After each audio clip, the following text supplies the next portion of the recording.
From MetsMerizedOnline.com, headline, How Prospects Mets Acquired at the Deadline Did This Year. Now, before we get into this video, I need you to hit that subscribe button so you can learn everything you want to learn about the Mets prospects, who's in the system, who's going to be in the system, and really how the Mets are going to rebuild this club. The New York Mets were quite active during the past trade deadline, but not in the way that most fans envisioned them entering the 2023 season. Here's a look at how all the Met prospects the Mets acquired a few months ago ended up faring in their new organization. First up, shortstop Luis Angel Acuna. Acuna arrived in a trade that sent Max Scherzer to the eventual World Series champion Texas Rangers. He had .243 with a .622 OPS in 37 games for Binghamton, a sharp decline from the .315 and .830 OPS he posted in his first 84 games of the season. He stole 15 bases in those 37 games and was caught stealing 5 times. Acuna's overall stats during the 2023 season were still quite impressive. He had .294, .359, .410 slash line with 57 stolen bases and 93 runs scored. He projects as a top-of-the-lineup bat with incredibly strong base-stealing skills and relatively modest power upside. 34 homers in 374 career minor league games. He is the Mets minors' top prospect as of early September, and he was number 57 on Baseball America's top 100 prospects. Outfielder Drew Gilbert and first baseman outfielder Ryan Clifford. Gilbert and Clifford were both acquired in the deal that sent Justin Verlander back to the Houston Astros. Gilbert posted a .325, .423, .561 slash line in 35 games for Binghamton, hitting 6 homers and driving in 21 runs. Clifford hit .188 with a .683 OPS in 32 games for Brooklyn, hitting 6 homers and driving in 20 runs. Gilbert was sensational all season, and he found another gear upon joining the Mets organization. He finished the year with a .868 OPS and 18 homers while playing excellent defense across multiple outfield positions. He will enter his age 23 season in 24 as perhaps the organization's most major league ready outfield prospect. Clifford started out his tenure with the Mets on a really strong foot, but he really struggled down the stretch. He still managed to slug with 24 homers on the year and posted a strong .854 OPS in his age 19 season. The strikeout numbers are a bit concerning, 140 and 115 games in 2023, but the power is legit and certainly plays at first base or a corner outfield spot. Gilbert and Clifford appeared at number 78 and 89 on Baseball America's recent top 100. They're number 2 and number 5 in the Mets system according to Mets minors. Shortstop Marco Vargas and catcher Ronald Hernandez. Vargas and Hernandez were both acquired in the deal that sent David Robertson to the Miami Marlins. Vargas hit .234 with a .666 OPS in 15 games in rookie ball following the trade before collecting 8 hits and 26 at-bats at St. Lucie to close out the year. Hernandez saw much more success, posting a .995 OPS in 14 rookie ball games, but hitting just 172 in 8 games for St. Lucie. Vargas finished his age 18 season with 52 walks in 53 games, contributing to a stellar .432 on-base percentage. Hernandez was equally impressive in his age 19 season, drawing 53 walks in 53 games and posting .452 on-base percentage.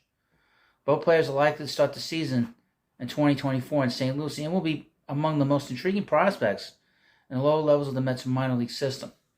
They were both named two of the top 20 prospects in the Florida Complex League this year.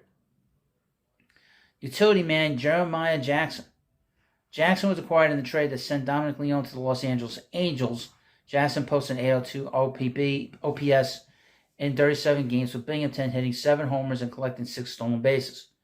He finished the season with 22 homers and 27 stolen bases in 119 games, although he did strike out 144 times. Jackson provided impressive positional flexibility in short stint with the Rumble Ponies, making at least 2 starts at 5 different positions. He's had a consistently high strikeout rate throughout his career, but he continues to demonstrate impressive power. The Mets opted not to protect him in the upcoming Rule 5 draft. Infielder Jeremy Rodriguez. Rodriguez was acquired in the trade that sent Tommy Pham to the National League pennant-winning Arizona Diamondbacks. He had .422 with a 1247 OPS and 13 games in the Mets affiliate in the Dominican Summer League. The 17-year-old infielder finished the 23 season with 878 OPS, 18 extra base hits, and 19 stolen bases in 51 games. There are obviously a whole bunch of variables when discussing a player this young and this early into his career, but the early returns have all been exceedingly encouraging. Rodriguez will still be 17 through the first half of the 24 season, with plenty more opportunities to keep this positive momentum going. Right-handed pitcher Justin Jarvis. Jarvis arrived in the trade to send Mark Canha to the Milwaukee Brewers. He made 9 starts for Syracuse, posting an 8.04 ERA across 31 and a third innings with 36 strikeouts. He finished the season with a 5.31 ERA and 26 starts, racking up 138 strikeouts and 118 two-thirds innings on the mound. Jarvis has had high strikeout rates but also high walk rates in each of the last 2 seasons, and he has also been very susceptible to the home run ball. He will be entering his age 24 season in 24 with a career 8.79 ERA at the AAA level. The Mets opted not to protect him in the upcoming Rule 5 draft. Right-handed pitchers Landon Marceau and right-handed pitcher Coleman Crowe. Marceau and Crowe arrived in the trade that sent Eduardo Escobar to the Los Angeles Angels. Marceau made 6 starts across 3 levels at the minors for the Mets, allowing 14 earned runs across 17 and a third innings. He finished the season with a 5.50 ERA and 18 starts. Crowe did not appear on the mound following the trade and made just 4 starts all season, undergoing Tommy John surgery in August. He looked fantastic when he was on the mound, posting a 1.88 ERA and 4 starts with 31 strikeouts. Crowe appears to be the more complete prospect, but Marceau has far more professional pitching experience under his belt. Mets opted not to protect either player in the upcoming Rule 5 draft. From MetsMinors.net, Mets signed right-handed pitcher Cole Sulser to a minor league deal. So we'll cover some of the minor leaguers that get signed by the Mets, and because a lot of these guys we're going to see them at some point. The New York Mets announced on Monday that they signed right-handed pitcher Cole Sulser to a minor league contract with an invitation to Major League spring training. Sulser, a 33-year-old veteran, was drafted in 2013 in the 25th round at pick number 741 by the Cleveland Indians, where he spent 5 seasons in the minor leagues before being traded to the Tampa Bay Rays in 2018. He spent the 2019 season with Tampa, making his MLB debut that season. Following the 2019 season, he was claimed off of waivers by the Baltimore Orioles, where he spent the next 2 seasons. In 2020, he was 1-5 with a 5.56 ERA. He struck out 19 over the course of 22 and 2/3 innings pitched. He was 5-4 with a 2.70 ERA in 2021 with the Orioles, striking out 73 over the course of 63 and a third innings pitched. At the start of the 2022 season, Sulser was traded from Baltimore to the Marlins, where he spent the entirety of that season and fluctuated between AAA Jacksonville and the big league club, after spending time on the injured list and making rehab assignments with Single-A Jupiter. During his time with Miami in 2022, he was 1-4 with a 5.29 ERA. He struck out 38 over the course of 34 innings pitched. He gave 39 hits, 20 earned runs, and 6 homers. He had a whip of in 2022 1.62. Most recently, after being claimed off waivers at the end of the 22 season, Sulser spent the 23 season with the Arizona Diamondbacks. He had no record with a 6.75 ERA. He only pitched in 4 games due to injury. He struck out 4 and gave up 5 hits and 4 earned runs and 5 and a third innings in 2023.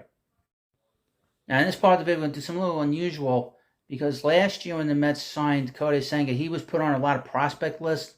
So this is a potential prospect, and Yoshinobu Yamamoto, and this is his free agent profile from Metsmerized Online. So I'm going to go through this and just give you an idea. So he could be a guy that the Mets could sign this offseason, and he's talking to teams now. Yoshinobu Yamamoto posted one of, if not the best statistical season in Nippon professional baseball history as a starting pitcher for the Oryx Buffaloes in 2023. He ended his season with a dominant complete game in the Japan series, where he led Oryx to a 5-1 victory before his team ultimately fell in Game 7. He struck out 14 batters in the game, which set a Japan series record previously held by Yu Darvish with 13 strikeouts years ago. His pitching repertoire includes a 95-mile-per-hour fastball, a plus slider, and his best pitch, the forkball. Similar to current Mets pitcher Kodai Senga's ghost fork, it has been Yamamoto's put-out pitch. In 7 seasons playing in the Nippon Professional Baseball League, he posted a career 1.72 ERA and 967 and 2/3 innings. He's thrown 2 career no-hitters, including one on September 9th this season, where he also struck out 14 batters. His stuff is top-notch and will likely be an impact from day one whenever he signs.